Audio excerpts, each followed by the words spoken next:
ఓం శ్రీమాతే నమః. Welcome to Sushmita vlogs అండి. అందరూ బాగున్నారా? నేను కూడా బాగున్నానండి. ఈరోజు మనము నక్షత్ర దీపం ఎలా పెట్టుకోవాలో వివరంగా చెప్తానండి. నా వీడియోకి అయితే ఒక లైక్ అయితే ఇవ్వండి. మీ సపోర్ట్ ఉండాలండి. కామెంట్స్లో పెట్టండి ఏ డౌట్స్ ఉన్నా కానీ. కార్తీక మాసం హరిహరాలకు ప్రీతికరమైన ఈ మాసంలో శివకేశవులకు ప్రత్యేకమైన పూజలు అయితే నిర్వహిస్తుంటామండి.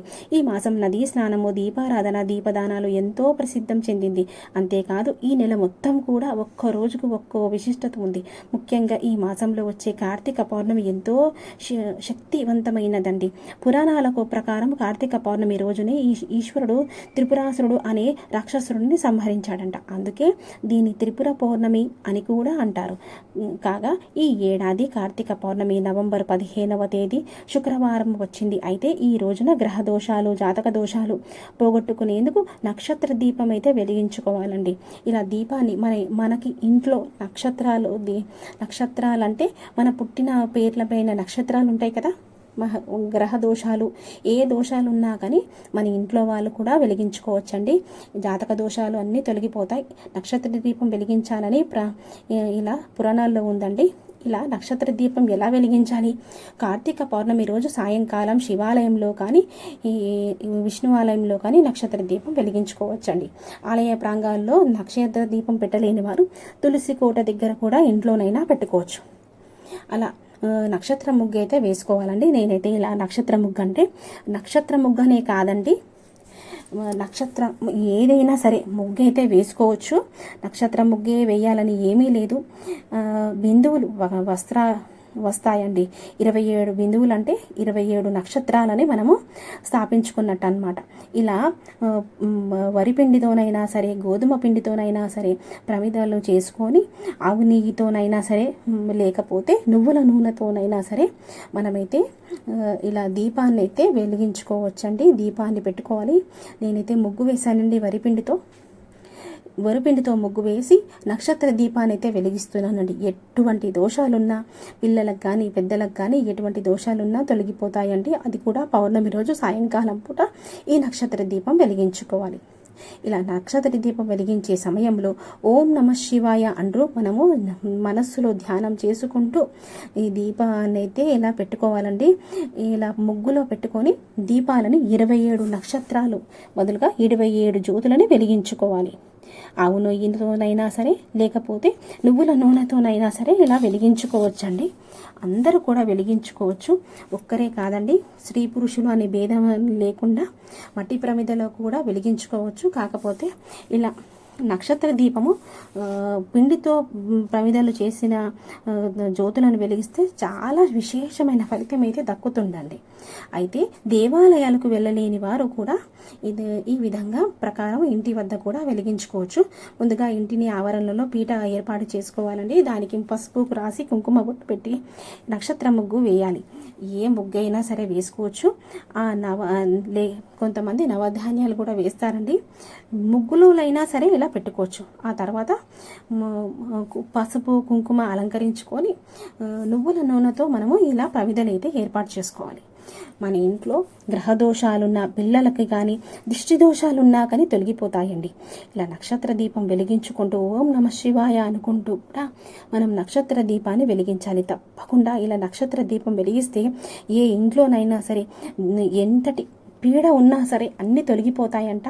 తప్పకుండా పౌర్ణమి రోజైతే ఈ నక్షత్ర దీపాన్ని అయితే వెలిగించుకోవాలండి. ఎటువంటి దోషాలున్నా దోష పరిహారం అయితే విముక్తి పొందుతారంట. చిన్న పిల్లలు కానీ పుట్టిన పిల్లలకైనా సరే, 1.5 పిల్లలకైనా సరే, 1.5 పిల్లలకైనా సరే, 5 సంవత్సరాల లోపున్న పిల్లలకైనా సరే నక్షత్ర దోషాలు ఉంటాయి కదా, ఎటువంటి దోషాలైనా సరే తొలగిపోతాయంట. అన్ని శ్రేయస్కరం అని చెప్తున్నారండి. ఇలా నక్షత్ర దీపం వెలిగిస్తే అఖండ ఐశ్వర్యం కూడా లభిస్తుంది. 1 జన్మాల పాపాలైతే తొలగిపోతాయండి. ఓం నమః శివాయ అనుకుంటూ, లేకపోతే ఓం నమో దామోదరాయ అనుకుంటూ కూడా మనం నక్షత్ర దీపాన్ని అయితే వెలిగించాలండి. ఇంటి వద్ద నక్షత్ర దీపాలు వెలిగించిన వారు కొండెక్కిన తర్వాత ఈ పనులు చేయాలని చెప్తున్నారండి. అంటే దీపాలు కొండెక్కిన తర్వాత మరునాడు ఉదయం తలస్నానం చేసి ముందుగా అక్కడ ఏర్పాటు చేసిన దీపాలను తీసి పక్కన పెట్టాలి. ఆ తర్వాత ఓ వస్త్రంతో మొత్తం కూడా దగ్గరకు అని తీసి పక్కన పెట్టాలి.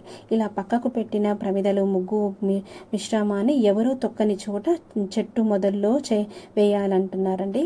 లేదంటే పారే నీటిలోనైనా సరే మనము వేయవచ్చు. కానీ ఎక్కడ పడితే అక్కడ వదిలేసి, గుళ్ళో మనం నక్షత్ర దీపం పెట్టుకుంటే మాత్రం మనము అక్కడే వదిలేసి రాకూడదండి. అన్నీ కొండెక్కినాక, దీపాలైతే కొండెక్కినాక మనము ఆ దీపాలని మన వెంట తీసుకెళ్ళి ఎక్కడన్నా పారే నదుల్లోనైనా సరే, ఎవ్వరు తొక్కని స్థలంలోనైనా సరే మనము మట్టిలో వేయాలండి. ఇలా మనము ఏ పూజ చేసినా కానీ పరిహారం అయితే వస్తుందండి. అక్కడ వదిలేసి పూజ చేసి మనము ఫలితం లేకుండా అక్కడే వదిలేసి నిర్మలంగా వదిలేసి రాకూడదండి. దీపాలన్నీ కొండెక్కాలండి. అప్పుడే ఫలితం అయితే దక్కుతుంది. ఇలా నక్షత్ర దీపం వెలిగించుకుంటే కూడా కోటి జన్మాల పాపహరితం వెళ్ళిపోతుంది. అలా వెలిగించిన సమయంలో మనము ఈ కార్తీక పురాణం చదువుకోవచ్చు. లింగాష్టకం కూడా చదువుకోవచ్చు అండి. శివకేశవుల నామాలతో మనము పారాయణం చేసుకుంటూ దీపారాధన చేసుకోవాలండి. కార్తీక పురాణం చదువుకుంటే కూడా చాలా మంచిది. శివకేశవుల నామాలు కూడా 108 సార్లన్నా వీలైతే చదువుకోండి. ఎట్టి దోషాలున్నా వెళ్ళిపోతాయండి. అక్కడే కూర్చొని దీపం చూస్తూ మనము కాలక్షేపం చేయాలి. ఓం నమః శివాయ అని మనసులో ధ్యానించుకుంటూ అక్కడే ఉండాలి దీపాలు కొండెక్కే వరకు.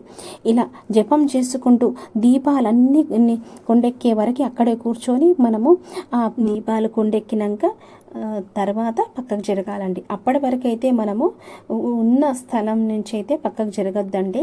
ఆ దీపాలను చూస్తుంటే అద్భుతమైన ఫలితం అయితే దక్కుతుందండి. తప్పకుండా దోష పరిహారం అయితే జరుగుతుంది. ఇది ఈ అనుభవంతో చెప్తున్నానండి. అందరూ కూడా ఇలా నక్షత్ర దీపం అయితే వెలిగించుకోండి. కార్తీక పౌర్ణమి రోజు అయితే గుడిలోనైనా వెలిగించుకోవచ్చండి. కానీ గుడిలో మాత్రం వదిలేసి రాకండి.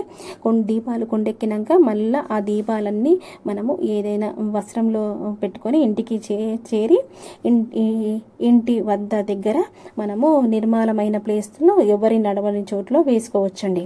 ఇలా నక్షత్ర దీపం వెలిగించుకోండి. అందరూ బాగుండాలని నేను ఈ వీడియో చెప్తున్నానండి. ఈ పండితులు చెప్పిన పరిహారం అండి. ఇలా చేస్తే కూడా ఎటువంటి దోషాలున్నా అన్నీ పటాపంచలైపోతాయంట. ఈ కార్తీక పౌర్ణమికి అందరూ ఇలా నక్షత్ర దీపం వెలిగించుకోవాలని వీడియో చేస్తున్నాను. ఏమన్నా డౌట్స్ ఉంటే కామెంట్స్లో పెట్టండి. తప్పకుండా డౌట్స్ అయితే క్లియర్ చేస్తాను. ఈ వీడియో నచ్చితే తప్పకుండా ఒక లైక్ అయితే ఇవ్వండి. నెక్స్ట్ వీడియోలో కలుద్దామండి. ఇంకేమన్నా డౌట్స్ ఉన్నా కానీ నేను రిప్లై ఇస్తే తప్పకుండా కామెంట్ బాక్స్లో పెట్టండి. మీ డౌట్స్కి కూడా నేను రిప్లై ఇస్తానండి. నూనె వచ్చేసరికి ఆముదం నూనె వాడుకోవచ్చు, ఆవు నెయ్యి వాడుకోవచ్చు, నువ్వుల నూనెతో కూడా మనం దీపారాధన చేసుకోవచ్చండి. ఇలా నక్షత్ర దీపం వెలిగించుకోండి. అష్టైశ్వర్యాలు పొందండి. ఉంటానండి. నెక్స్ట్ వీడియోలో కలుద్దాం.